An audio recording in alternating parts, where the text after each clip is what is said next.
মানে সাংবাদিক সুরক্ষা কল্যাণ ফাউন্ডেশনের উদ্যোগে এত সুন্দর একটা আয়োজন করেছেন, এই বিষয়টা যদি একটু বলেন। জি, ধন্যবাদ আপনাকে। সাংবাদিক সুরক্ষা কল্যাণ ফাউন্ডেশনের পক্ষ থেকে এই পারিবারিক মিলন মেলায় আজকে আমরা সবাই একত্রিত হয়েছি। আসলে একটা প্রোগ্রাম অ্যারেঞ্জ করা বা আয়োজন করা এই অনেক সময়ের ব্যাপার।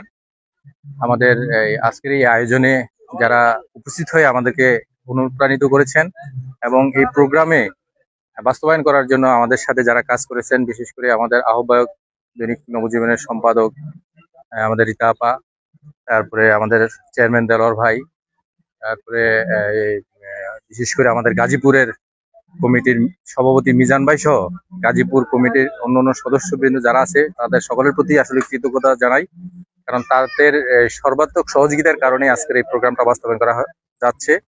তো যার কারণে তাদের প্রতি অবশ্যই কৃতজ্ঞতা এবং জানাতে হয়।